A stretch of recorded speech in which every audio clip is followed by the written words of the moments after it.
Ako ang inyong Lolo Pael at ito ang aking kwento.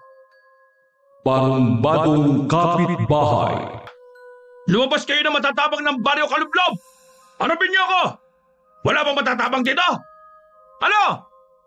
Ayaw niyo talaga magsilabas dyan sa bahay niyo, ha? Ay, Karding! Umuwi ka na sa inyo bago kita ipadampot sa mga tanod! Wala ka na talagang ginawa kundi maberwisyo tuwing nalalasing ka! Dito ba talaga sa tapat ng bahay ko ikaw nagwawala? Wala ka na ba talagang kahihiyan na natitira sa katawan mo? Kayo naman, Mang Hilario. Nagkaroon lang kayo ng paupahan eh. Akala nyo kung sino na kayo eh. Huwag kayo mangingialam sa mga ginagawa ko. Wala akong panahon na makipagtalo sa'yo. Doon ka sa inyo magwala. Huwag dito sa tapat ng bahay ko at paupahan. Hindi pa ba sapat sa'yo na umalis na naman ang pamilyang nangungupahan dito dahil sa kagagawan mo? Ako na naman ang sinisisi nyo? Talaga namang gago yung lalaki na umuupa sa inyo eh. Mayabang, kesyo may sasakyan lang. Hindi ka ba talaga titigil dyan? Kapag hindi ako nakapagtimpi sa'yo pulis na ang dadampot sa'yo. Kung hindi lang ako naawa sa nanay mo at sa asawa mong buntis pa naman din matagal na kitang pinadampot talaga. Host, talaga ba? Kaya nyo yung gawin? Sa tingin nyo kaya matatakot nyo ako? Huwag mo kong subukan. Sinasabi ko sa'yo, gapisi na lang ang pagtitimpi ko sa'yo. Di lagutin na natin. Ang dami nyo pang sinasabi. Pulang-pula na ang mukha ni Mang Hilario sa galit. Si Karding naman pasuray-suray na dumampot ng bato at saka pinagbababato ang bubungan ng mga bahay sa paligid. Humahangos naman na napasugod ang asawa nitong si Tanya habang sapo-sapo ang malaking tiyan. Pinipigilan nito ang asawa at pilit kinakausap ng mahinahon na umuwi na sila ng bahay. Pero hindi pa rin nagpapaawat ang lalaki. Patuloy ito sa pagwawala.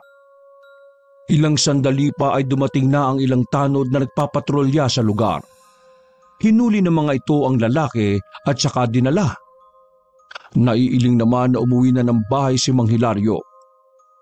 Kinabukasan, habang hinihimas ang manok na panabong, may dumating na mag-asawang titingin di umano sa bakanting paupahan. Agad na gumanda ang mood ng matandang lalaki at sinamahan na nga ang mga ito. Tagasag ba kayo? Taga-kabilang barangay lang po kami ng asawa ko. Bago pa lang po kaming nagsasama eh. Ilang taon na ba kayo kung hindi nyo mamasamay ng tanong ko ha? Tingin ko sa inyo masyado pang mga bata 29 na po ako at ang asawa kong si Ani naman po 23. Sino yung dati nyong tinirhan sa kabilang barangay? Huwag nyo sanang mamasamain ang pag-uusisa ko ha. Ganito talaga ako lalo't may gustong tumingin sa pinapaupahan ko. Okay lang naman po yun. Wala po sa amin kung marami kayong tanong. Mabuti nga po yun para makilala nyo rin yung pagkatao namin. Sa tanong po ninyo kung sino yung dati naming tinirhan sa kabilang barangay, bahay po yun ng tiyahin ng asawa ko. Sinamahan lang po namin siya habang hindi pa umuwi yung anak. Nung nagkaroon na po na siya na makakasama, binalak na po namin bumukod. Para na rin po kami matuto sa buhay. Ano naman ang trabaho mo, iho? Sa bayan po ang trabaho ko bilang mekaniko. Pag-aari po ng tiyuhin ko yung talyer sa bayan. Itong misis mo, ano naman ang trabaho niya? Sa ngayon po pinatigil ko po muna siya sa trabaho. Paano ang desisyon mo? Kukunin niyo ba tong bahay? Oho, tamang-tama lang po sa amin ng asawa ko yung laki. May mga ilang katanungan lang din po sana ako. Sige lang iho, magtanong ka lang. Tahimik po ba dito sa lugar ninyo? Ang ibig kong sabihin hindi po ba delikado kung may iwan ko yung asawa ko mag-isa? Tahimik naman sa lugar namin. Hindi naman to katulad sa ibang lugar na kapag nagsampay ka ng damit sa labas mawawala. Kaya lang may isang tao lang talaga kayong dapat iwasan. Kapag nalalasing kasi nag-iiskandalo. Ganun po ba? Siguro iiwasan na lang namin na makaharap. Madalas naman sa gabi yun ang bubulahaw. Huwag na lang kayong lumabas kapag gabi. At saka, ako naman ang humaharap sa lalaking yun eh. Hindi ko naman hahayaan na mapahaba kayo dito. Hindi na nagbigay ng iba pang komento ang mag-asawa. Nang araw na yun, nagkasundo na sila ni Mang Hilario. Nagbigay na agad si Louie ng paunang bayad sa uupahan nilang bahay. Nagpasabi rin sila na kinabukasan pa sila makakalipat na mag-asawa dahil meron pang kailangang mga ayusin. May motor na ginagamit si Louie. Nabili niya yun bago pa sila maging mag-asawa ni Annie. Kaya kahit malayo ang baryo na yun sa pinapasukan, kinuha na rin nilang mag-asawa ang bahay. Kinabukasan nga, hapon na nakapaglipat ang mag-asawa pagkatapos ng trabaho ni Louie. Sana naman magtagal tayo dito, no? Mukha namang mababait ang mga tao rito eh. Lalo na yung si Mang Hilario. Magtatagal tayo, Chuck. Basta wala lang magiging problema sa mga taga rito. Inaalala ko lang yung binanggit ni Mang Hilario na isa sa mga kapitbahay natin eh, na kapag nalalasing daw nag-iiskandalo. Sana naman huwag natin siyang maging problema dito, no? Ikaw pa naman mapagpatul din minsan. Basta wag lang niyang guguluhin yung pananahimik natin. Wala naman magiging problema. Basta umiwas ka na lang sa gulo hanggat maaari. Dayo lang tayo dito. Dapat tayo ang makisama. Kilala mo ko. Marunong akong makisama. Wag lang akong sasaksakin ng patalikod. Ay nako, tama na nga itong usapan na to. Baka kung saan pa mapunta. Bilisan na lang natin ang paglilipat para makapagpahinga na tayo pareho. Napapagod na rin ako eh. Alas 9 pasado na ng gabi nang matapos ang mag-asawa sa pag-aayos ng kanilang mga gamit.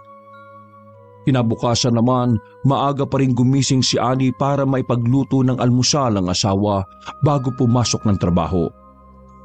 Nang makaalis naman ito, tsaka hinarap ni Annie ang iba pang gawain sa bahay. Bandang tanghali nang lumabas siya ng bahay para pumunta ng tindahan.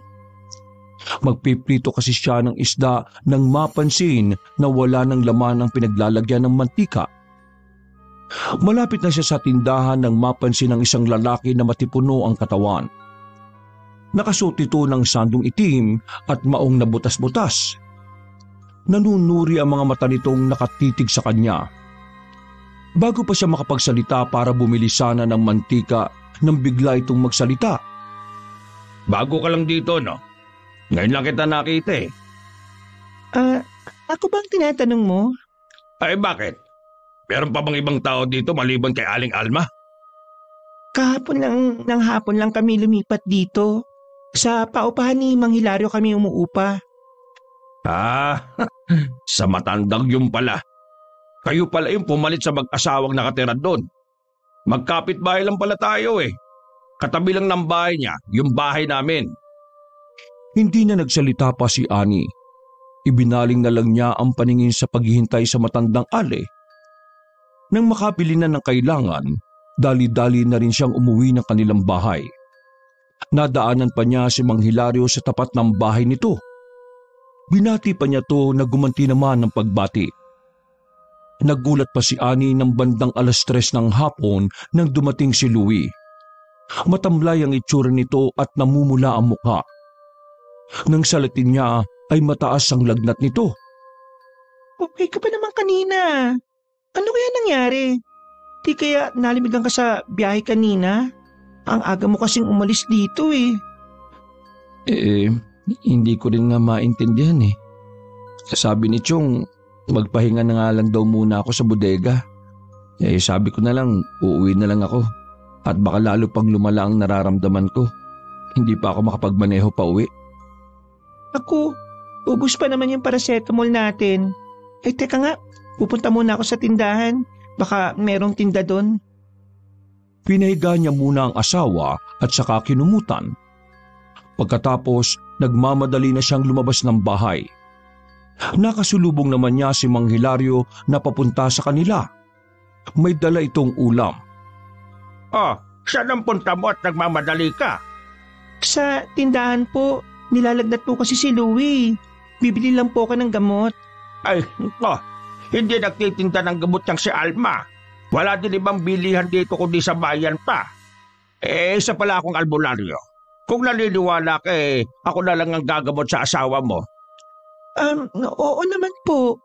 Pwede niyo po kayang gamutin ng asawa ko ngayon? Ay, oo naman. Sa inyo nga talagang punta ko Nagluto kasi ng ginataang langka ang asawa ko. Maramihan yung magluto ng ulam kasi nga ugali na naming mabigay sa mga naupa sa amin. Ay, salamat po. Paborito nga po yan ng asawa ko Uuwi muna ako at kukunin ko yung gamit ko. Itong ulam. Babalik na lang ako. Sandali lang naman ako. Sige po. Kumatok lang po kayo sa bahay Salamat po pala sa ulam. Nang makatalikod ang matandang lalaki, tsaka naman pumasok sa loob ng bahay si Ani. Inilapag lang niya ang ulam sa mesa at saka binalikan ng asawa. Oh, nakabalik ka na ba ng gamot? Wala daw tindang gamot sa may tindahan Pero nakasalubong ko si Mang Hilario. May dalang ulam para sa atin. Nabanggit ko na may sakit ka nga Sabi niya, marunong siyang manggamot. Bumalik lang siya sa kanila para kunin yung gamit niya. Talaga? Kaya pala marami siyang medalyon na suot Albularyo pala siya. Teka, baka si Mang Hilario na yung kumakatok. Agad naman na tinungo ni Ani ang pinto at binuksan yon. Si Mang Hilario nga ang kumakatok. Agad niyang pinapasok ito at dinala kay Louie na nanginginig na sa matinding sama ng pakiramdam. Nakamasid lang sa kanila si Ani. Kinuha naman ni Mang Hilario ang botelya at maliit na pulang tela sa maliit na bag na lagayan nito ng mga gamit. Binulangan niya yon at saka pinahiran ng langis. Sa kanya yun ipinatong sa noo ni Louie. Tiningnan din ni Mang Hilario ang dalawang palad ng asawa. Saka yung pinagdikit. Nagpausok din ng insenso sa loob at labas ng bahay ang matandang lalaki. Habang ginagamot nito ang asawa, hindi ito nagsalita tungkol sa sakit nito. Huwag ka mag-alala. Gagaling na rin ang asawa mo. Pahinga lang ang kailangan niya at huwag mo munang painumin ng malamig na tubig Opo. Ano po kaya nangyari kay Louie? Ayos pa naman po siya kanina. Magiging maayos na rin ang kalagayan niya. Huwag ka na mag-isip. Simpleng trangkaso lang ang dumapo sa kanya. Paano? Uuwi na muna ako Tumawag na lang kayo sa bahay kung sakaling may kailangan pa kayo. Nang makalis na ang matandang lalaki, pinuntahan ni Ani ang asawa sa kwarto. Bagya pa siyang nagulat nang makitang nakaupo na ito. Nawala na rin ang pamumula ng mukha nito. Oh, bakit ka pumangon kagad? Kaya mo na ba? Kanina para kang mahimatay na Oo naman. Nawala na nga yung lagnat ko Ang galing pala na albularyo ni Mang Hilario. Parang hinipan niya yung init sa loob ng katawan ko Pabuti naman at maayos ang pakiramdam mo. Kanina, grabe lagnat mo Parang bigla nga ako nagutom May pagkain ka na ba dyan? Ay, teka lang. Magsasaing na ako para makakain na tayo ng hapunan. Nawala na kasi sa loob ko na hindi pa pala nakakapagsaing. Tamang-tama yung isdang natira. Piprituin ko na rin para ipareha sa ginataang langka na ibinigay ni Mang Hilario. Sandaling iniwan muna ni Ani ang asawa sa kwarto habang siya ay naghahanda ng kanilang hapunan. Nang makatapos sa pagluto, niyaya na niya ang asawa na kumain na sila.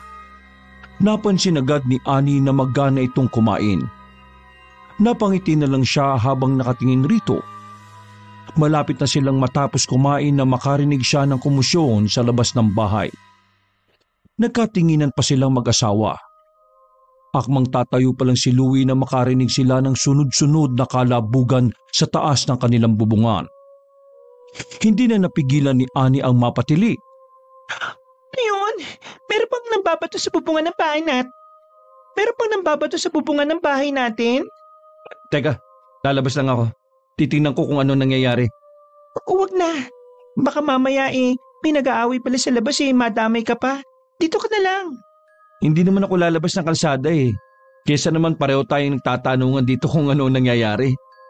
Sinabi ng wag ni. Oy, bumalik ka nga dito. Tigas naman talaga ng ulo mo. Kagagaling mo lang sa sakit eh. Tumayo na rin si Ani at napilitang sundan ng asawa. Binuksan nito ang pinto at tiningnan ang nangyayari sa labas. Isang lalaking halatang lasing ang nagwawala sa gitna ng kalsada. Marami rin itong binabanggit na mga pangalan na hindi naman nila kilala. Malakas din itong nagmumura. Nang makita nitong nakatayo sa labas ng pinto si Louie, ay siya naman ang binalingan nito. Ay! Ikaw! Bago ka lang dito ah! Kaya mo ba ako ha? Matapang ka ba? Halika dito! Harapin mo ako! Ikaw ba yung bumato sa bubungan ng bahay namin? Ako nga! Eh ano ngayon? May angal ka? Nakakaistorbo ka kasi pare. Mabuti pang umuwi ka na sa inyo. Aba! Ang kapal naman ng mukha mo para pauwiin ako. Sino ka ba? Bago ka lang dito sa lugar namin ah. Nakikiusap ako sa iyo pare. Gabing-gabi na eh. Itulog mo na lang yung tama ng alak. Sa susunod na iinom ka, ilagay mo sa tiyan mo ha, huwag sa ulo. Para hindi ka nakakaabala sa mga taong nagpapahinga na sa ganitong oras. Aba, ang yabang mo ah. Akala mo kung sino ka? Akmang lalapitan nito si Louie nang dumating si Mang Hilario. Galit nitong hinarap ang lalaki. Ay, wag mong gagalawin niya mag-asawang yan kung ayaw mo magsisi sa bandang huli. Nandito ka na naman. Ikaw talaga pakialam merong matanda ka. Eh natural lang na mangialam ako. Eh dahil mga nangungupahan sa akin yung mga ginugulo mo eh. Eh paano ang angas? Sukat ba naman akong sabihan na ilagay ko daw sa tiyan ng alak at huwag sa ulo? Haba, inuutusan pa ako umuwi. Eh tama lang naman ang sinabi ni Louie. Kaya kung ako sa'yo, umuwi ka na. Maawa ka naman sa asawa mo na ilang araw na lang mga anak na. Imbis na magtrabaho ka, puro pag-inom ang inaatupag mo. Alagaan mo na lang sila. Isa ka pang matanda ka eh. Sino ka para utusan ako ha? Wala kang pakialam sa amin ng pamilya ko. Huwag mo kung maduro-durong lalaki ka. Kaya hindi ako makapagtimpi sa'yo eh. Madadampot na talaga kita sa pulis. Sabay gawin mo. Huwag kang puro daldal. Hindi mo ba sinasabi yan eh? Hindi mo naman ginagawa eh. Marami pang sinabi si Carding, maging kay Louie. Hinamon din ito ang lalaki ng suntukan. Akmang lalapitan ito ni Louie ng pigilan ng asawa sa braso. Pa, huwag mo na yung patulan no. Kita mo nga lasing eh. Eh nakakabastos na kasi. Kahit matanda ay pinapatulan eh. Pasok na tayo sa loob. Kaya nga makisawsaw sa kanila. Teka lang, baka kung anong gawin niya kay Mang Hilario eh. Ilang sandali pa, dumating ang asawa nito na halata ng hirap sa paglalakad dahil sa may kalakihan nitong tiyan. Pilit nitong hinihila ang braso ng asawa at nakikiusap din itong sumama na. Pero matigas ang lalaki. Dinuduro pang muli nito si Mang Hilario at sinabihang sumbungero. Itinulak pa ng lalaki ang asawa sa lupa nang humarang ito sa harapan niya. Napahawak naman sa may tiyan ng babae. Kita sa mukha nito ang iniindang sakit. Gusto sanang lapitan ng mag-asawa ang babae pero nag-aalangan naman si Ani. Dinaluhan ni Mang Hilario ang babae. Kahit ito ay nabigla nang makitang may umaagos ng dugo sa hita nito. Si Carding naman ay tila nahulasan sa pagkalasing. Agad nitong pinangko ang asawa at iniuwi sa kanilang bahay. Humingi naman ng dispensa ang tingin na ibinigay sa kanila ni Mang Hilario bago ito nagmamadaling tumalikod. Yun siguro yung tinutukoy ni Mang Hilario nun na mahilig manggulo kapag lasing. Bang klase rin pala eh, no? Yun din ang lalaki nakita ko nakatambay sa may tindahan nung bumili ako ng mantika. Unang kita ko pa lang eh, nalibadbaran na ako. Hindi ko kasi nagustuhan yung tono ng pananalita niya eh. Bakit? Binastos ka ba niya? Eh, hindi naman. Hindi ko lang nga nagustuhan yung tono ng pananalita niya. Ay, sana naman eh. Ayos lang yung asawa niya. Eh sa tingin ko naman eh, kahit naiinis si Mang Hilario sa lalaking yon, hindi naman niya matitis na hindi tulungan yung babae. Sa bagay nga. Grabe no, Si Mang Hilario lang talaga yung may lakas ng loob na harapin yung lalaking yon. Wala man lang lumabas para awatin siya.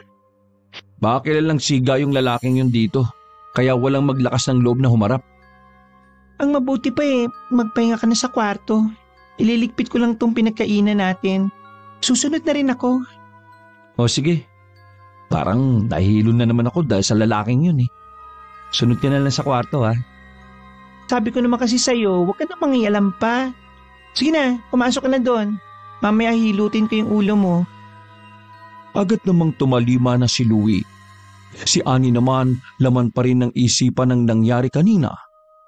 Sumagi rin sa isipan ng mga sinambit ni Mang Hilario na huwag silang guguluhin dahil kung hindi baka magsisi ang lalaki. Napakunot naman ng kanyang noo sa biglang pumasok sa isip. Maya-maya, narinig niyang tinatawag na siya ng asawa. Sinigurado lang muna niya na nakalak ang pinto at mga bintana bago pumasok ng kanilang kwarto. Kinabukasan, araw ng day off ni Louie, kaya mahaba-haba rin ang pahinga nito. Katatapos lang nila noong mag-almusal nang dumating si Mang Hilario. Humingi ulit ito ng dispensa sa kanilang mag-asawa dahil sa nangyari kagabi. Kumusta na po pala yung asawa ng lalaking lasing na yon? Ayon, matiwasay namang nairaos yung panganganak kagabi. Dapat nga sa isang linggo pa. Napaagal lang kagabi dahil napasama siguro yung pagkakatulak ng asawa. Mabuti naman po't nadala niyo siya sa ospital. Kahit kailan, hindi yun nanganganak sa ospital. Lagi lang yun sa bahay. Kulang pa nga ang kita ng asawa sa pag-inom ng alak Ang asawa ko dating kumadrona. Kahit ayaw na sanang magpaanak ng misis ko napipilitan na lang dahil sa pagbabanta ni Carding na manggugulo. At saka, hindi rin naman matiis ni misis na hindi tulungan yung babae at mga anak nito. Ay nako, kung makikita nyo, maaawa rin kayo sa kalagayan nila. Lihitin mo po bang taga rito yung Carding na yon? Ay oo, kaya lagi niyang sinisindak yung mga bagong salta rito Ang totoo niyan, ilang beses nang may umaalis sa mga umuupa rito. Yung iba mga natatakot, yung iba umiiwas na lang sa gulo.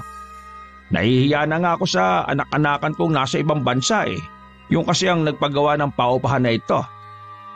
Ano po bang trabaho ni Carding? Kung ano-ano lang. Wala namang magtagal na trabaho doon Dahil nga laging hanap gulo. Kaya kayo na lang ang magpasensya minsan at umiwas na rin ha. Wag po kayo mag-alala. Hindi naman po kami mahilig manguna sa gulo Hanggat kayang umiwas, iiwas po kami.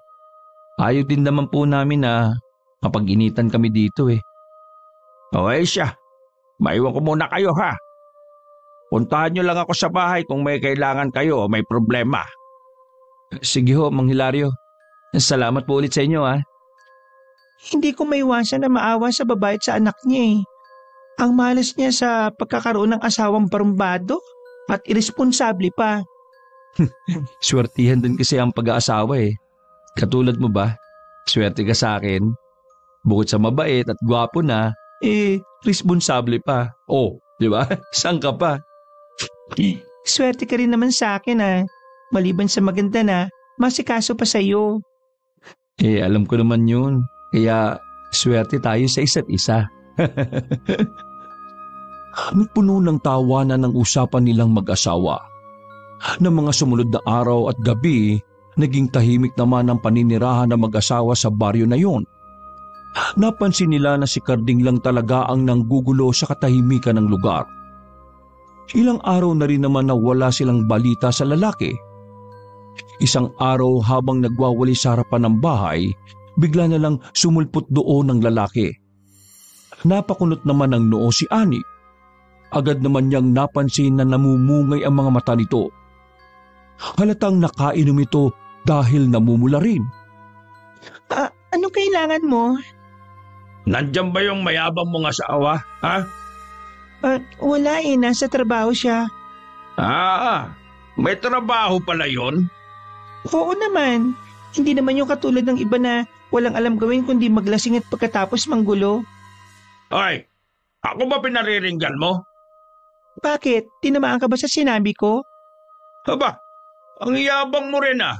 Kabago-bago mo lang dito eh. Akala mo kung sino ka na. Ano ba pinagmamalaki niyo mag-asawa ha? Marami kami may pagmamalaki, hindi katulad mo.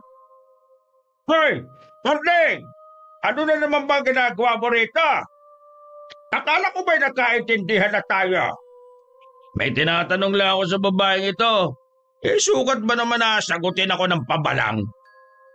Siguro kung ano-ano naman ang sinasabi mo. Lasing ka ba talagang humarap eh? Ano ba? Lagi na lang kayong nakakapi sa mga umuupa sa inyo. Hindi nyo kilala mga yan. Baka mamaya mas masahol pa pala sa akin yan. Mabuti pang umuwi ka na sa inyo.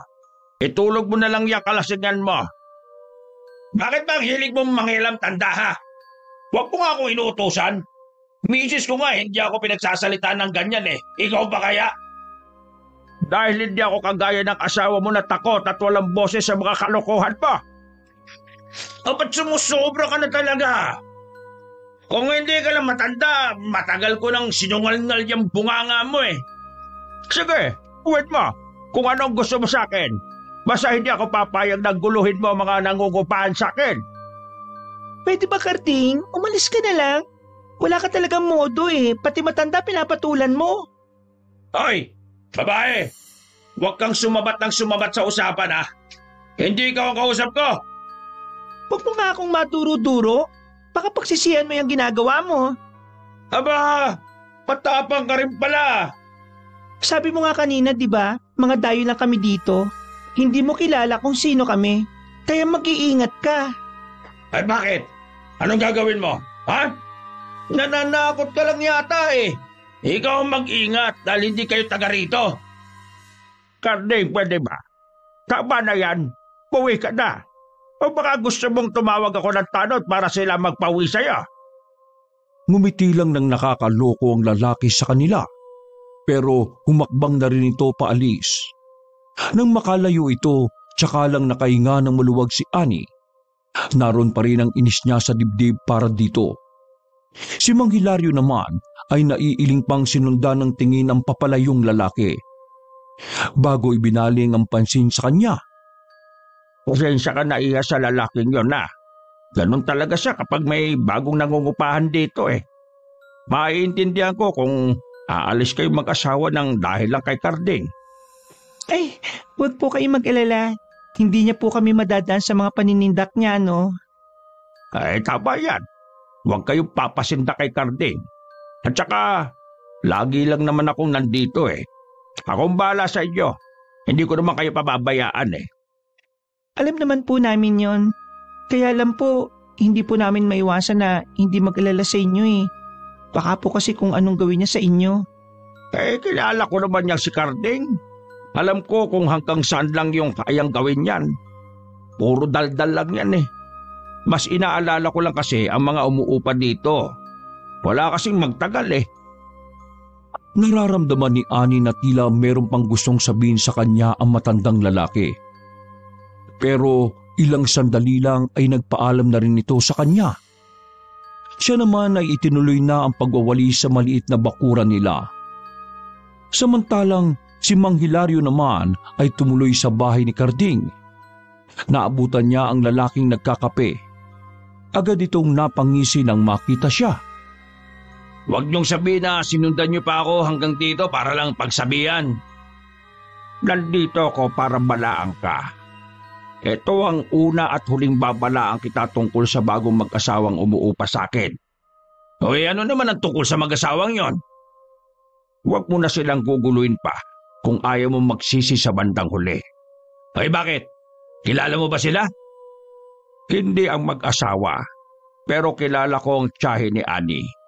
Basta, binalaan kita. Tigilan mo na sila. Naiwan naman na nagugulumihanan si Karding sa mga sinabi sa kanya na matandang lalaki. Bigla rin siyang nakaramdam ng kaba na hindi niya mawari kung para saan. Dinampot na lang niya ang malamig na kape at saka nilagok. Sa paglipas ng mga araw, lalong naging aburido si Karding. Lalo na't meron silang anak na maliit na kailangang bilhan ng gatas at diapers. Wala kasing gustong tumanggap sa kanya sa trabaho. Kung meron man, hindi rin sumasapat. Kaya naman ang konting kita sa pag-extra-extra ay pinang-iinom na lang niya. Katulad ng gabing yon, lasing na naman siya. Habang naglalakad pa uwi, dumampot siya ng mga bato at lahat ng madaanan niyang bahay ay kanyang binabato. Nagsisisigaw na naman siya at naghahamon ng away. Nang tumapat siya sa bahay ng mag-asawa, biglang nag-init ang ulo niya. Hindi na nagdalawang isip na pumunta siya at kinatok ang pintuan ng mga ito. Nang walang nagbubukas, tinalampag na niya yon. Nang hindi pa rin lumalabas ang mag-asawa, ang motor na nasa tabi ng bahay ay itinumba niya. Doon na lumabas ang galit na si Louie. Ano bang problema mo, ha? Bakit naggugulo ka na naman? Pati motor kong nananahimik, gusto mong sirain? Gusto ko lang naman kayong kausapin eh. Bakit ang tagal niyong lumabas? Hindi namin gusto makipag-usap sa katulad mong barumbado. Kaya bago pa magdilim ang paningin ko sa'yo, ha? Umuwi ka na! Bakit magalit ka kagad? Sa tingin mo, sinong hindi magagalit sa ginawa mong pamimerwisyo, ha? Tama na yan. Pumasok na tayo sa loob ng bahay. Huwag mo na siyang pansinin. Kakaya sa mga kapitbahay, oh. Sumusobra na tong lalaking to eh. Akala yata niya lahat ng tao dito palalampasin na lang ang lahat ng mga panggugulo niya. Hindi naman ako nang gugulo, ha? Kayo naman. Hindi ka ba talaga alis, ha? Ano yan? Tutubuhin mo ako? Ipapalo ko talaga sa itong hawak ko kapag hindi ka umalis. Patapang ka lang dahil sa hawak mo. Sige nga, hinahamon kita ng suntukan. Tingnan natin kung sino ang mas malakas at matabang sa atin. Hindi ako mag-aaksaya ng oras sa kalabanin ka. Ito palang hawak ko, tsak tulog ka na kapag napuruhan kita eh. Kaya kung ako sa'yo, umuwi ka na. Ano? Hindi ka pa uwi? Talagang sinusubukan mo ako, ha? Teka lang. Uwi na ako. Masyado namang mainit yung ulo mo eh. Aalis ka rin naman pala eh. Hinintay mo pa ako magalit. Halos takbuhin naman ni Carding ang pauwi sa kanila. Nakailang beses din muntika ng madapa sa pagtakbo dahil sa pagmamadali. Tinayo naman ni Louie ang natumba niyang motor habang tahimik lang na nagmamasid si Annie. Akala yata ng Carding na yun hindi ko siya papatulan eh. Tingin ko, hindi niya tayo patataymikin hanggat nandito tayo eh. Anong gusto mo? Umalis tayo dito. Akala ko ba gusto mo na rito sa lugar na to? Hindi ko naman sinabi na umalis tayo eh. Kung iniisip mo na... Bakit hindi? Kung yun na lang paraan para tigilan niya tayo. Ayoko ng ganung paraan. Huwag mo naman sanang gayahin ang tiyahin mo. Kaya nga inilayo kita sa kanya dahil sabi mo, hindi mo maatim ang mga pinagagawa niya eh. Tapos, eto ka ngayon. Paano? Napupuno na kasi ako sa Carding na yun eh. Bukod tanging siya lang ang sumisira sa katahimikan ng baryong to. Wala na tayong magagawa sa bagay na yan. Taga rito kasi siya kaya malakas ang loob na manggulo. Ay nako, mabuti pang pumasok na tayo. Baka mamaya ay bumalik pa yun dito. Nagngingit-ngit naman sa galit si Carding. Hindi niya matanggap na isang dayo lang ang gagawa nun sa kanya. Dahil sa ginawa ni Louie, tila nahulasan ang kanyang pagkalasing. Lalong uminit ang ulo niya nang salubungin siya ng pagbubunganga ng asawa. Wala na raw kasing gatas ang anak nila at hindi pa kumakain ang dalawa nilang anak dahil wala silang bigas. Ano ba? Pararating ko lang yung kagad ang isang salubong mo. Sana kanina ka gumawa ng paraan kung paano mapapakain niya mga anak natin. Pati ba naman pagkain niyo sa akin pa iaasa? Kita niyo na nga wala akong permanenteng trabaho. Mga buwisit talaga kayo sa buhay ko! Iniwan ni Carding na nag-iiyakan ng kanyang mag-iina. Nagpalipas muna siya ng gabi sa bahay ng isa niyang kapatid. Pag-uwi niya kinabukasan sa bahay nila, sumalubong sa kanya ang katahimikan. Nang tunguhin niya ang silid nilang mag-asawa, wala ron ang kanyang mag-iina. Nagtataka naman na tinawag niya ang mga pangalan ng mga ito pero walang tumutugon sa kanya. Hanggang lumabas siya sa kanilang bahay isang kapitbahay ang nagsabi sa kanya na umalis ang kanya mag-iina bitbit ang mga gamit. Napakuyom na lang siya ng kamao nang mapagtanto na iniwan na siya ng pamilya. Tinutuo nga ng asawa ang banta nito na iiwan siya oras na hindi siya magbago. Ang ipinagtataka lang niya kung saan kumuha ng pera ang mga ito para pamasahe. Mula nang umalis ang mag-iina, lalong nalulung sa alak si Karding. Kung saan-saan na lang ito nagwawala kapag nalalasing. Nakarating naman sa mag-asawa ang nangyari rito. Buti nga sa kanya. Karma niya na yun. Wala namang kinabukasan sa kanya yung pamilya niya kaya tama lang naiwan siya. Kaya lalo daw lumalala yung mga ginagawa eh. Kung saan-saan nga daw nagwawala. Bakit kasi hindi pa ipadampot sa mga pulis ang lalaking yun para magtanda? Hindi yung dadali ng mga tanod tapos ihahatid pa uwi. Kung yun ba naman ikinukulong nila para magtanda?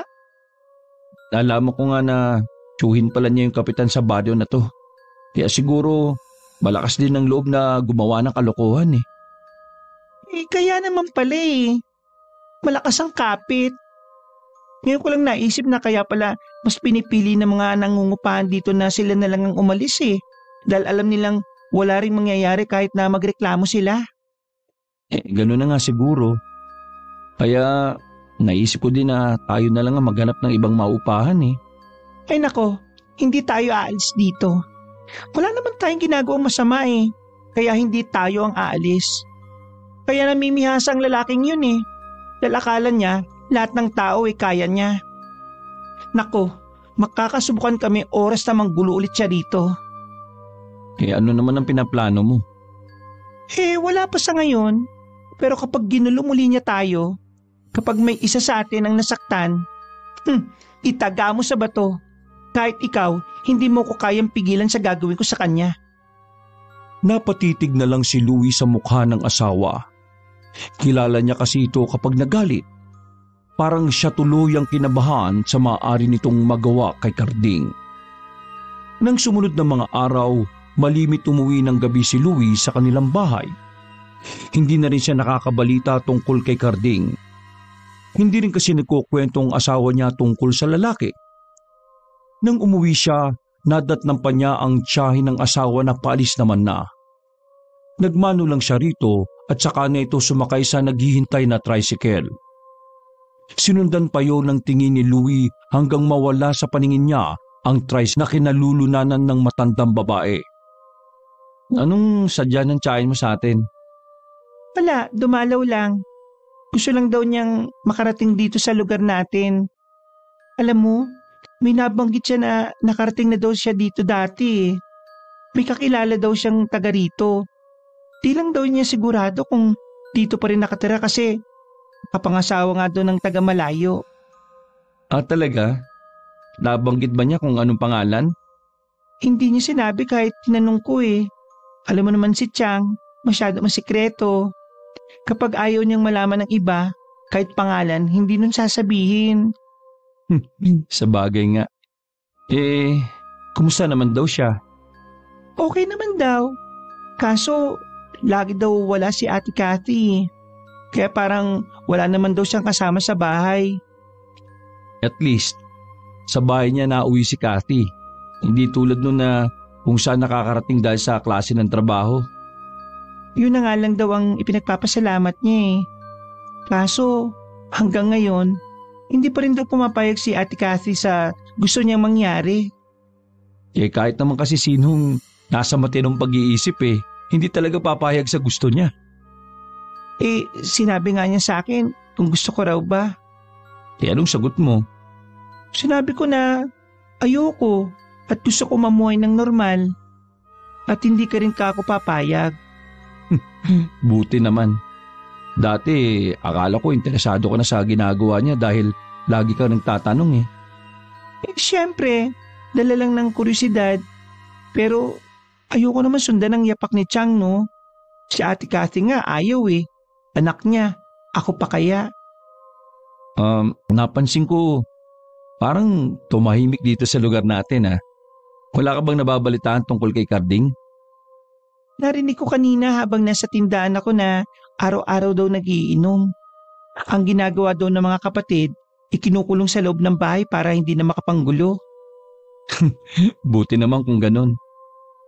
Kahit papaano napapanatag ang kalooban ko. Nag-aalala kasi ako sa iyo dahil malimit akong gabi na makauwi.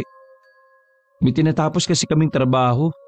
Nagmamadali na kasi yung may-ari ng sasakyan. Wag mo kong alalahanin, no. Kaya ko ang sarili ko. At saka, nandyan lang naman si Mang Hilario Hindi naman ako pababayaan nun. Sa bagay nga, tagal na rin pala nating hindi nakakakwentuhan si Mang Hilario, no? Baka busy lang. Di ba albularyo yon? Minsan nga napapadaan ako sa tapat ng bahay niya Daming tao. Tingin ko mga nagpapagamot ang mga yon. Baka nga. Tara na, kumain na tayo. Tum na ako Oo, sige. Maghahain na ako. Magpalit ka na muna ng pambahay. Naging panatag naman si Louie na hindi na sila guguluhin pa ni Carding. Kaya nang gabing pauwi siya, isang lalaki ang bigla na lang humarang sa kanyang daraanan habang nakataas ang kanang kamay.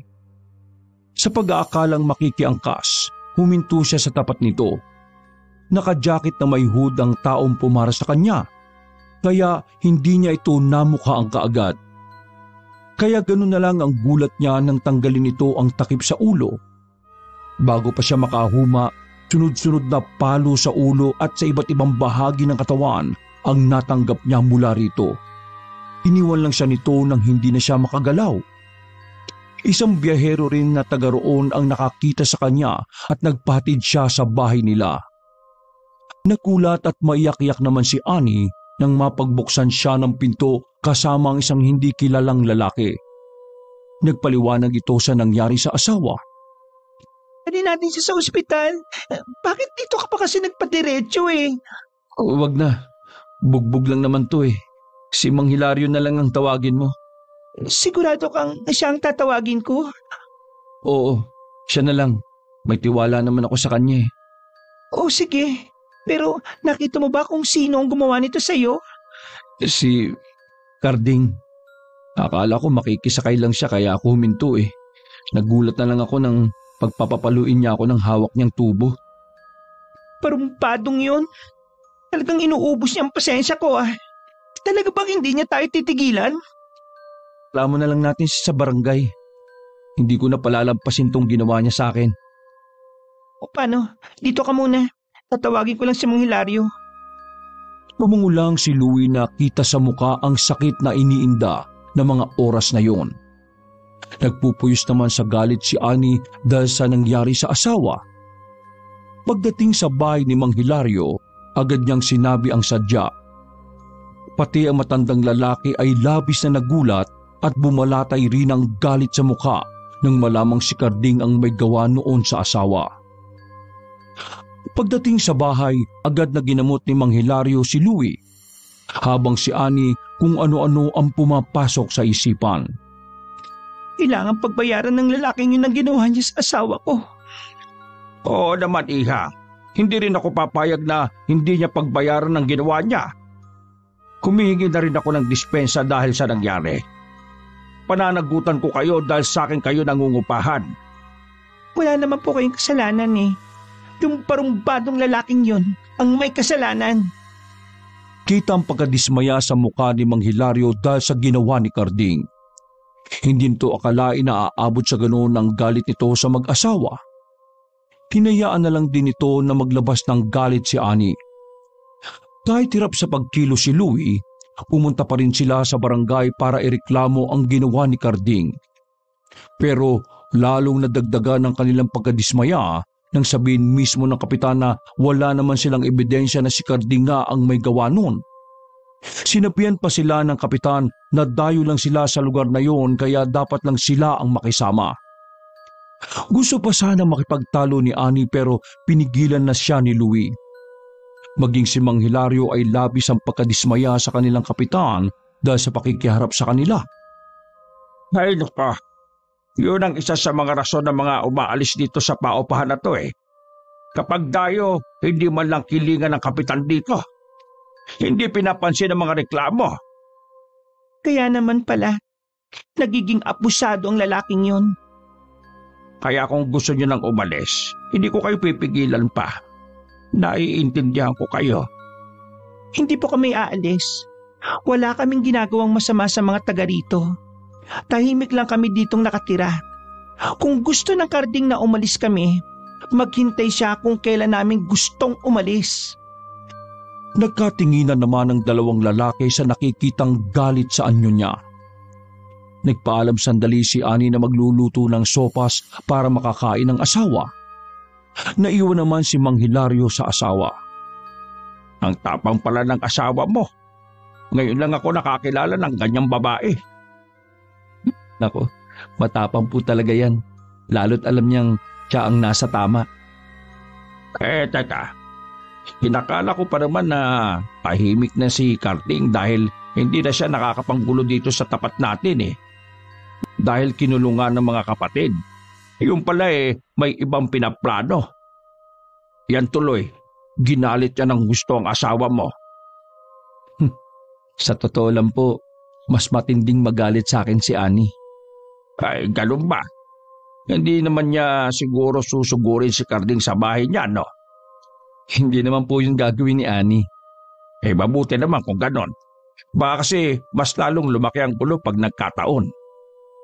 May ibang naglalaro sa isipan ni Louie ng mga sandaling yon. Hindi naman niya maaaring sabihin yun kay Mang Hilario. Bago umalis sa matandang lalaki, meron pa itong ipinainom sa kanya, pantanggal daw sa kirot. Tiyak daw kasi nasasakit ang mga pasat-sugat niya sa katawan. Ang ibinigay daw nitong herbal ay kahit papaano ay makakabawas sa sakit ng mga sugat niya. Nang gabing yun, nanakit nga ang mga sugat ni Louie. Pero kaya naman niyang tiisin. Hindi na rin niya ginising ang natutulog na asawa sa tabi niya. Buong gabi tuloy siyang walang tulog. Kinabukasan, tanghali nang nagising si Louie. Kahit hirap sa paglalakad, pinilit niyang bumangon. Hindi niya nakita ang asawa sa kusina. Nang mapadako ang tingin sa lamesa, nakita niya sa ibabaw ang isang nakatuping papel. Ani sa sulat, saglit lang daw sa bayan ng asawa para mamalengke. Naisip niya marahil ay pauwi na rin ito. Hinain na lang niya ang pagkain na nakatakip sa lamesa. Bago magtanghalian ay dumating naman ang asawa. Nakangiti itong pumasok. Bit-bit ang mga pinamili. Oh, natagalan ka yata ngayon. Marami bang tao sa palengke? Ha? Oo eh. Nainip ka ba sa paghihintay? Pasensya na kung hindi na kita ginising ha. Kailangan mo kasi ng mahabang pahinga eh. Ayos lang. Hindi lang kasi ako sanay na wala ka paggising ko eh. Ano, marami ka bang napamili? Yung sapat lang para sa isang linggo. Ay, teka lang ha. Magluluto na muna ako ng pananghalian natin. Tumungo lang si Louie. Umupo na lang siya sa upuan at tahimik na pinanood ang asawa sa ginagawa nito. Hinahapunan naman naging bisita nila si Mang Hilario. Nangungumusta lang ito sa kanilang mag-asawa at sinuri na rin ang mga sugat ni Louie. Mang Hilario, may balita po kayo kay dun sa parumbadong lalaki na yon? Ang totoo niyan, iha. Lagi ko siyang nakikita eh. Pero hindi naman siya makatingin ng diretso sa akin. Madalas pa nga kapag nakakasalubong ko, umiiwas ng daan eh. Minsan bumabalik sa pinanggalingan. Ay, buong buhay ko. Ngayon lang ako nakakilala ng ganong klaseng tao. Matagal ng problema ng baryong ito si Karding. Kaya lang walang magawa mga taga rito kahit magreklamo. Kahit ata si Kapitan takot sa kanya eh. Lalo pa siyang lumala ng iwan ng pamilya. Ay nako, tama lang na iwan siya ng buong niyang pamilya. Buti nga po't natauhan na yung asawa eh. Nakakaawa nga din yung pamilya niya. Siguro nga nakabuti pa yung ginawa ng babae. Ang totoo niyan, sa inyo ko lang to sasabihin ha. Binigyan ko ng pamasahe yung mag-iina. At talaga ho? Ibang klase rin po pala kayo, no? Mabuti na rin po yun. Dahil wala naman talagang kinabukasan ng pamilya niya sa kanya eh. Ganti na rin yun sa kanya. Hindi ko naman talaga ginawa yung para gumanti. Naawa na lang talaga kaming mag-asawa sa kanila. Lalo na sa mga bata.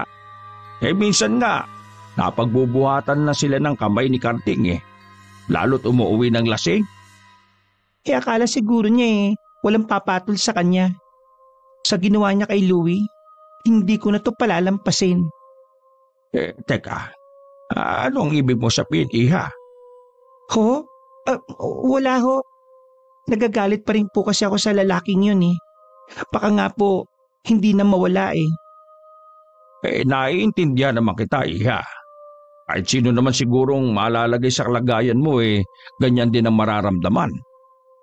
Nang umalis si Mang Hilario sa bahay nila, napansin niyang matama ng pagkakatitig sa kanya ni Louie.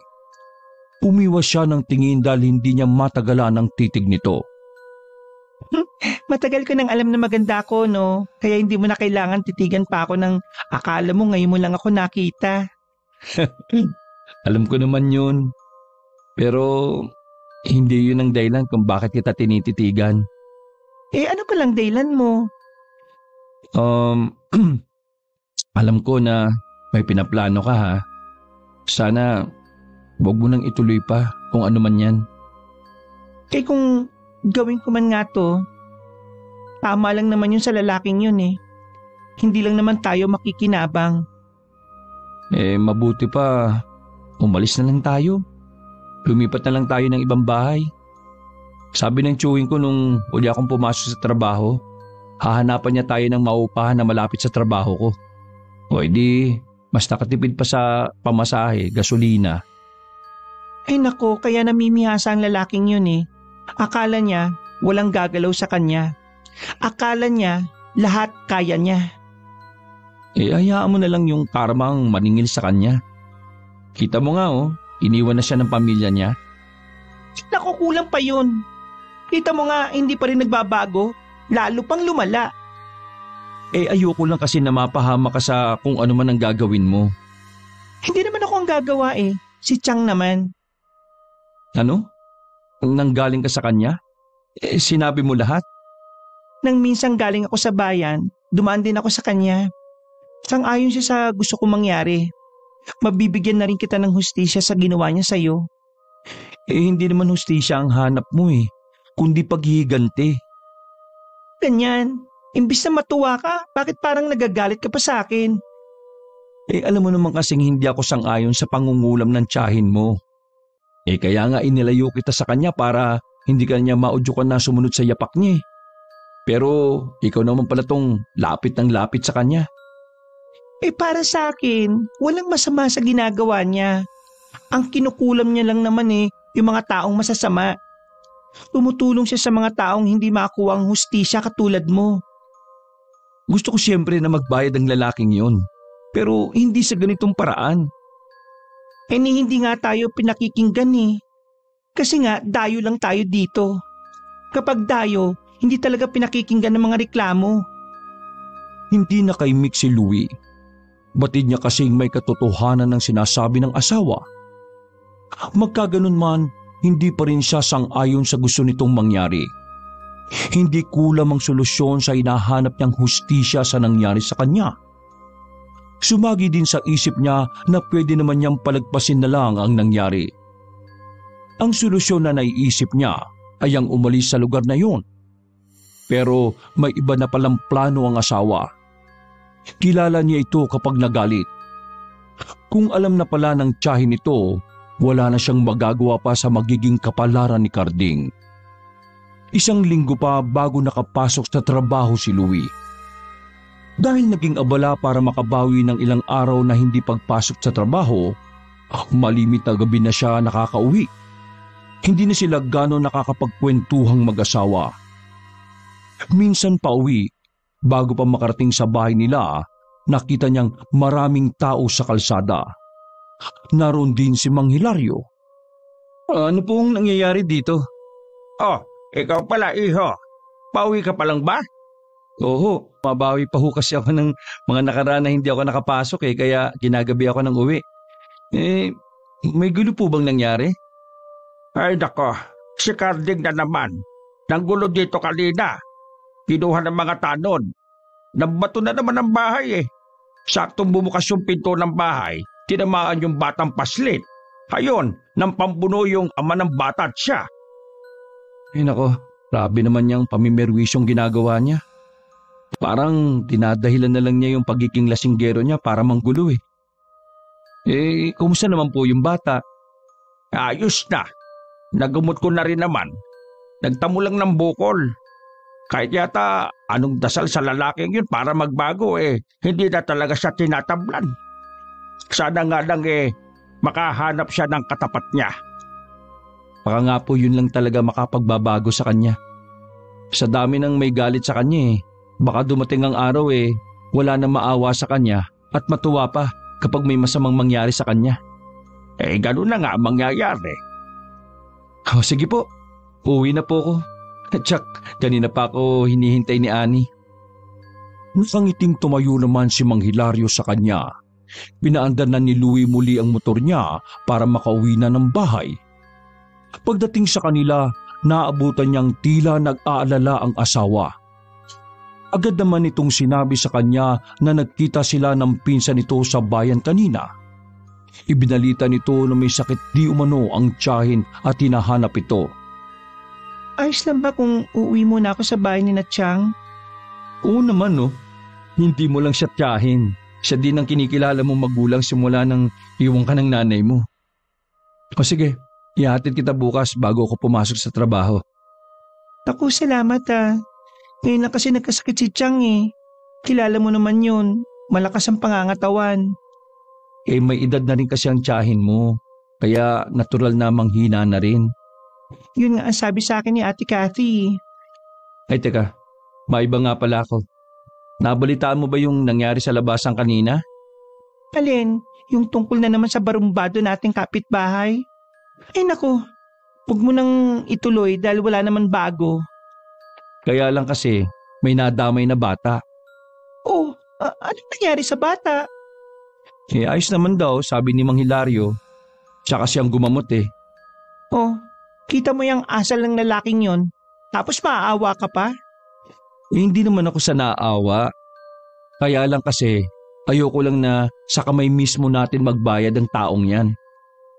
Wala kang nga maasahan na hustisya dahil malakas ang kapit. Tama ka nga. Kaya ipagpasa Diyos na lang natin ang lahat.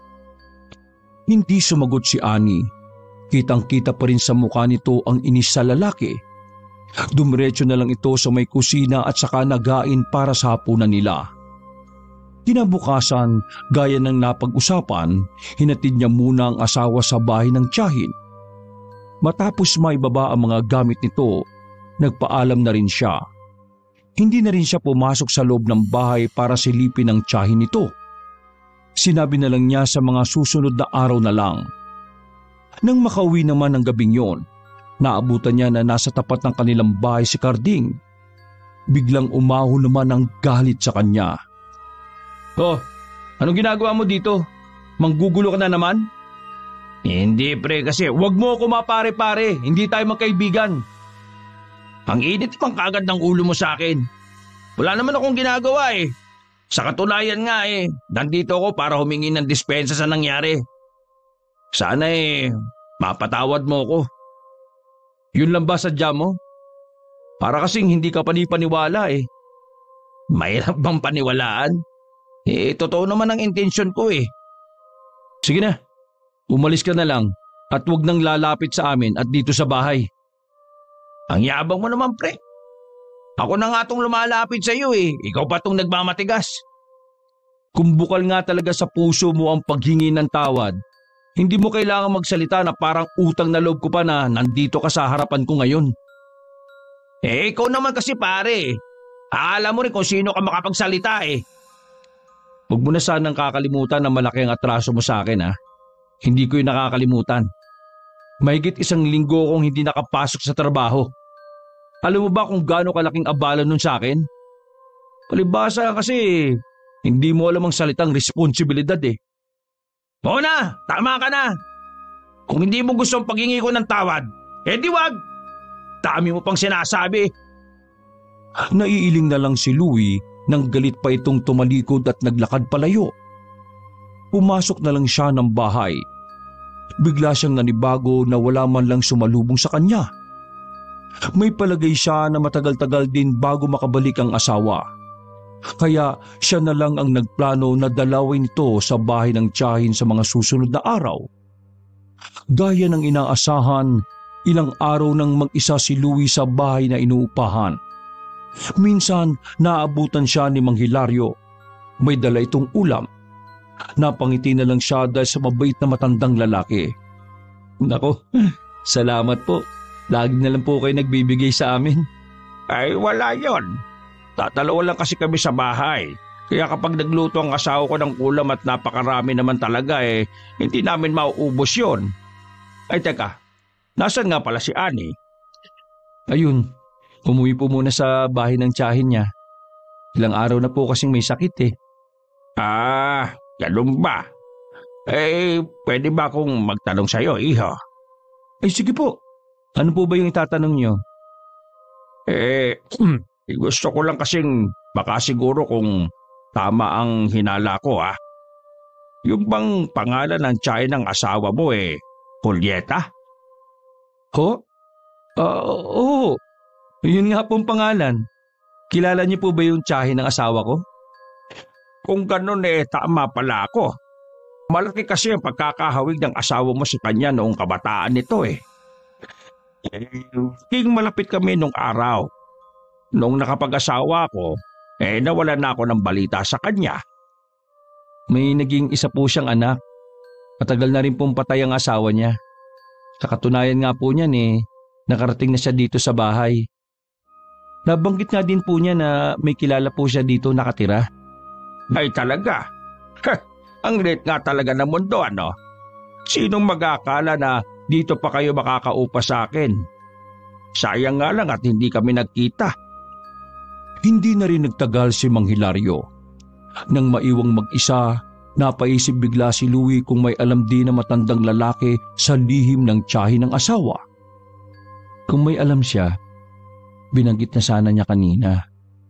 Pero maaari ding ayaw lang niyang sabihin sa akin.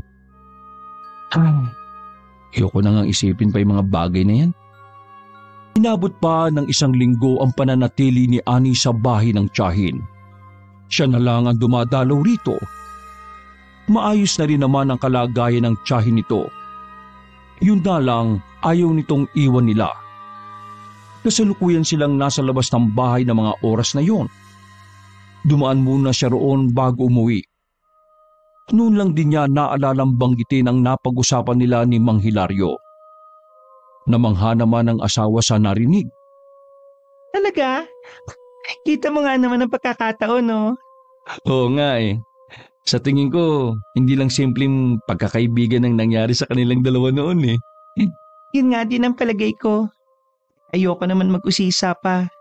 Pero minsan, babanggitin ko kay Chang ang tungkol kay Mang Hilario. Malay mo, bigla siyang lumakas. At saka, wala naman siguro masama kung makikita sila, di ba? Hindi ko lang alam kay Chang. Ay nako, malalim na ang gabi. Hindi ka pa ba uuwi? O kung gusto mo dito ka na lang matulog. Ay, wag na. Hindi na.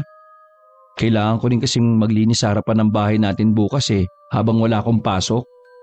Malapit ng pamahayan ng mga ahas yung harap natin sa taas ng mga damo At saka, kapag dito ako matutulog, baka tama rin ako bukas umuwi. Konting tiis na lang naman Makakauwi na rin naman ako sa atin. Basta mag-iingat ka sa pagmamaneho mo pa uwi ha.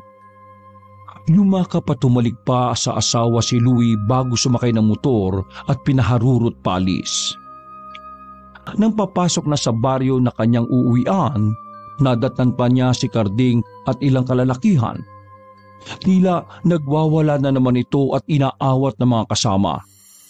Naiiling na lang siya at hindi niya na yon pinagtuunan pa ng pansin. Dahil walang pasok kinabukasan at hindi pa naman inaantok, naglinis na lang ng buong bahay si Louie. Para bukas ang pagtatabas naman ng damo sa harapan ng bahay nila ang balak niyang asikasuhin. Dahil maghahating gabi na nang makatapos sa ginagawa ng nagdaang gabi, tinanghali na rin siya ng gising. Nagkape at kumain lang ng tinapay bago inumpisahan ang gagawin sa labas ng bahay. Patapos na siya nang dumating si Mang Hilario. Nakangiting binati niya ito pero hindi man lang ngumiti ang matandang lalaki. May problema po ba? Ay nako, mukhang dumating na nga ang karma ni Carding. Ho? O bakit to?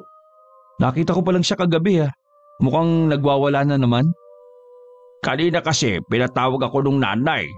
Kagabi daw pag-uwi masama na ang pakiramdam. Hindi daw tumitigil sa pagsusuka. Pinakala lang daw niya na baka nasobrahan sa alak. Pero hanggang kanina sumusuka pa rin daw.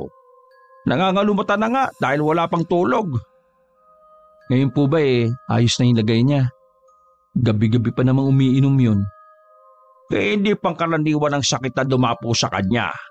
Hindi ko alam kung patuloy ko ba siyang gagamutin Bakit? Ano po bang ibig niyo sabihin? Wala siyang sakit.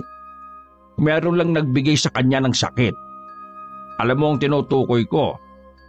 May kumukulam sa kanya. Ho? Sino naman po kaya ang gagawa nun sa kanya? Maaring isa sa mga nakaalikan niya. Nagtanim na matinding galit sa ginawa niya. Mahirap tukuyin kung sino Masyadong malakas ang kapangyarihang itim na bumabalot sa taong may gawa nun. Pero isa lang ang masasabi ko. Ramdam ko ang malakas niyang kapangyarihang itim. Nawalan na ng sasabihin si Louie. Bigla rin kasi siyang nakaramdam ng kaba. Meron din nagsusumiksik sa kanyang isipan kung sino ang nasa likod na nangyari sa lalaki. Nang araw ding yun, pinuntahan niya ang asawa sa bahay ng tiyahin nito. Niyaya pa niya sa labas na lang sila mag-usap para hindi marinig ng tiyahin. May nangyari ba sa atin? Itinuloy mo pa rin ba yung plano mo kay Carding? Ano ngayon? Tama lang yun sa kanya. Ani naman, masama ang gumanti. Si Chang ba ang gumawa? Oo, sinabi ko kasi yung ginawa niya sa iyo Kahit ang Chang nagalit din. Gusto lang naman niyang turuan ng leksyon yung lalaking yun. Paano kung may makaalam na tayong nasa likod ang nangyari kay Carding? Baka kuyugin tayo ng mga tao dun. Hindi naman nila malalaman kaya hindi mo kailangan matakot. Si Mang Hilario ang gumagamot sa kanya Nalaman nga agad ni Mang Hilario na hindi ordinaryong sakit ang dumapo sa kanya, kundi kulam. Mabuti pa kayang umalis na lang tayo sa lugar na yon bago pa matuklasan ni Mang Hilario na ako ang nasa likod ng pangungulam kay Carding. Yun nga din ang naisip ko. Ayoko naman na uuwi tayo doon na kakabakaba ang dibdib. May binanggit nga si Chong na paupahan na malapit sa trabaho, di ba? 1 linggo na lang daw aalis na yung uupa doon. Kakausapin daw niya yung may-ari. Medyo mataas nga lang ang upa pero ayos lang yun. Ang importante makalis na tayo sa lugar na yun. Uuwi muna ako sa atin para ayusin ang mga gamit natin. Wag na. Ako na lang bahala sa lahat. Lumito ka lang. Sana pakiusapan mo ang Tiyang na itigil na yung pangungulam kay Carding. Ayoko. Kung gusto mo ikaw ang kumausap kay Chang. Tsaka, tsak na marami ang matutuwa sa nangyari sa kanya. Hindi mo man lang ba naiisip na may pamilya yung tao? Paano ang mga anak niya? Pamilya? Di ba iniwan na nga siya dahil nga hindi nakakayanan ng ugali niya? Kahit na. Isa pa, baka masanayan mo na lagi ka nalang magpapakulam kapag may kagalit ka. Sa kanya ko lang gagawin yon. Gusto ko lang naman makaganti sa kanya dahil sa ginawa niya sa iyo Kahit anong pangungumbinsi niya sa asawa, hindi niya talaga ito mapahinuhod. Mabigat tuloy ang kanyang pakiramdam na makauwi ng bahay. Dala na rin ang kuryosidad sa nangyari sa lalaki, nagpasabi siya kay Mang Hilario na pupuntahan niya ang lalaki sa bahay ng mga ito. Anito, sumabay na lang siya rito at pupuntahan din daw nito. Nang marating nila ang bahay, napansin agad niya ang pagiging salat sa pamumuhay ng mga ito. Kaya nagtataka siya kung bakit nagagawa pa nitong uminom kesa ibili na lang ng pagkain para sa pamilya. Isang may kataba ang babae ang nagbabantay sa lalaki. Marahil ito ang ina. Nakaiga lang si Karding at natutulog. Ang laki ng ibinagsak ng katawan nito. Parang tingin ni Louie rito ay tumanda ito ng higit sa tunay nitong edad. Nilapitan ito ni Mang Hilario para gamutin. Nang sulyapan niya ang ginang, parang maiiyak na naman ito sa nakikitang paghihirap ng anak. Napagtanto ni Louie na kahit gaano pa kasama ng isang anak, hindi matitiis na magulang ang paghihirap nito. Hindi na nakayanan ni Louie ang eksenang yun. Sa labas na lang siya naghintay at para din makasagap ng hangin. Habang naroon siya sa labas, may ilang tao ang dumating. Tinapunan lang siya ng malamig na tingin ng mga ito at saka pumasok sa loob ng bahay. Maya-maya, tila may nagtatalo sa loob ng bahay. Ilang sandali lang, lumabas na rin si Mang Hilario dala ang mga gamit nito. Inaya na siya nitong umalis. Dumaan muna sila sa bahay nila. Sino po yung mga yon? Kapatid at tiyuhin na hindi naniniwala na kinulam si Karding. Nagalit pa sa akin at bakit ko daw ginagamot. Mas gusto daw nilang ipagamot sa doktor si Karding kesa sa isang albularyo. Binalaan ko sila na oras na dalhin nila sa doktor ang lalaki, lalo lang lalala ang kalagayan nito. Kapag nagkataon, wala na ako magagawa pa para isalba yung buhay nito. Ano po kayang sakit ang ibinigay kay Karding? Maliban sa pananakit ng buong katawan, para daw bang tinutusok ng malilit na karayom yung balat niya. Nagkaroon na rin ng sugat ang loob ng kanyang bibig kaya hindi na siya makapagsalita. Kahit ganun po yung ginawa niya sa akin, hindi ko po maiwasan na hindi maawa sa kanya. Dahil mabuti ang iyong puso. Napakaswerte ng asawa mo sa iyo. Kahit ano pang ginawa sa iyong hindi maganda hindi ka pa rin nagtalim ng galit dyan sa puso mo. Galit pa rin naman po ako sa kanya at hindi ko pa rin po nakakalimutan yung ginawa niya. Pero kanina, parang pinipiga ang puso ko sa nakikitang paghihirap niya. Kapag dinala nila sa ospital si Karding, nako, magiging huli na ang lahat. Dumaan pa sa harapan nila ang mga kaanak ng lalaki na buhat-buhat ito. Isinakay nila ito sa sasakyan habang umiiyak naman na nakasunod ang nanay nito. Walang nagawa kundi sundan na lang nila ng tingin ang papalayong sasakyan. Paano po kayo magagamot si Karding?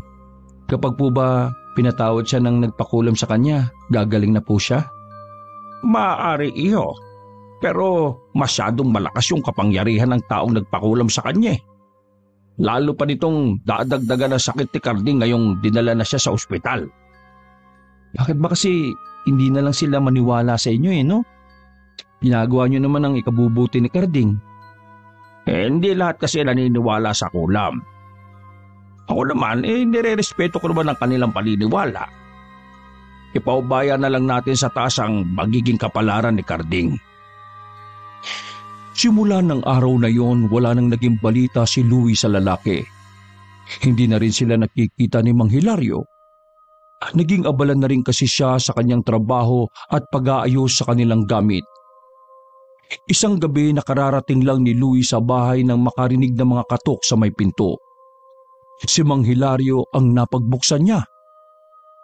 Kanina pa kita inaabangan, iho. Bakit po? May kailangan po ba kayo? Kasi si Karding, pumanaw na kanina. Ho? Sa ospital po ba siya namatay? Inuwi siya sa bahay pagkaraan ng 3 araw. Ipinatawag ako ng nanay niya pero malala na yung kalagayan nito. Sumusuka na siya ng dugo. Hirap na ang kalagayan niya. Sadya talaga siyang pinahirapan. Saan po siya nakaburol ngayon? Sa bahay ng tiyahin niya. Dumating na nga rin yung mag-iina niya kanina pero pinagtabuyan lang sila. Pinaghihinalaan kasi ng pamilya ni Karding na baka ang asawang nagpakulam dito. Hindi po ba nila naiisip na sa dami ng nakagalit ni Karding baka isa sa mga yun ang may gawa nun? Alam mo naman ng mga tao, basta na lang sila makapambintang. hindi talaga nag-iisip. Mang Hilario, meron din po sana akong sasabihin sa inyo eh. Balak na po kasi naming umalis dito sa bahay na inuupahan namin. Ha? Ay bakit naman? Kung kailan wala nang manggugulo sa inyo ngayon. Kasi po, yun ang napag-usapan namin ni Ani. Tsaka po, malayo kasi ito sa pinapasukan kong trabaho eh. Noon pa may hinala na ako na sasabihin mo yan sa akin. May kinalaman ba kayo mag-asawa sa nangyari kay Carding? Ang tiyahin ba ni Ani ang may gawa ng pangungulam? Ho? Ay, wala po kaming kinalaman dyan, no? Hindi mo kailangan magsinungaling pa, iho. Kilala ko noon pa si Julieta. Namanan niya sa kanyang ina ang kaalaman sa pangungulam. Unang dating pa lang ninyo sa bahay na to nakaramdam na ako ng kakaiba sa asawa mo. Tila may itim na enerhiya ang bumabalot sa kanya. Siya bang magmamana sa karunungang itim ng tiyahin niya? Nako, hindi po. Ayaw ng asawa ko na sumunod sa yapak ng tiyahin niya eh. Tsaka po, may anak na babae ang tiyahin niya. Baka po doon nito ipamana yung kaalaman niya sa pangungulam. Mabuti naman, ayaw pala ng asawa mo. Hindi rin kasi maganda na yakapin ang kapangyarihang itim. Kung hindi mo ito makokontrol, ikaw ang kokontrolin nito. Ano po bang mangyayari kapag ganun? Kapag galit ka, basta ka na lang mangungulam ng tao. O kahit walang dahilan. Inilalabas kasi nito ang bahaging masama sa iyo Dahil doon, mawawalan ka na ng kontrol sa sarili mong isip. Nako, ganun pala yun. Kailangan ko pa rin palang laging papaalalahanan si Ani. Baka po kasi makumbinsi siya ng tiyahin niya Ay, oo nga po pala.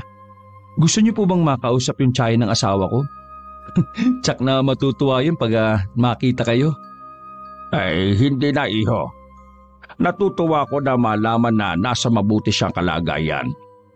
Masaya na ako na malaman na nagkaroon din pala siya ng pamilya. Pero hindi ko siya gustong makita na. Pero bakit naman po? Akala ko po may maganda kayong pinagsamahan Pero naman, bago niya binalak na kulamin ng asawa ko noon, mabuti na lang agad ko tong nasuupil bago ikamatay ng asawa ko. Kaya pakisabi na lang sa kanya na kinukumusta ko siya ha. Ay, oo nga pala. Pagkatapos na lang ng libing ni Carding kayo lumipat para hindi kayo pagdudahan ng mga taga rito. Lumango naman si Louie.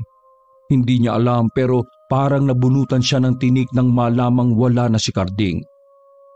Ganun pa man, nagpalipas pa rin ng mga ilang linggo ang mag-asawa sa bahay na yun bago lumipat. Tinulungan pa sila ni Mang Hilario sa pagkakarga ng mga gamit. Kahit papano, nalulungkot silang mag-asawa na aalis na sila sa lugar na yon, lalo na't napalapit na rin sila kay Mang Hilario na hindi sila itinuring na iba. Marami naman ang nagtaka sa naging desisyon nilang yon, pero tikom ang kanilang bibig sa tunay na dahilan nila. Nakarating naman sa tiyahin ng asawa ang ipinasasabi ni Mang Hilario. Tipid lang itong ngumiti at hindi na nagbigay pa ng anumang komento. Hanggang dumating ang araw ng kamatayan ng tiyahin ng asawa. Walang sino man ang nagmana sa kaalaman nito sa pangungulam. Ikinatutuwa naman yun ni Louie na labis na tumututol sa ganoong gawain. Mas matimbang pa rin kasi sa kanya ang pananampalataya sa may kapal.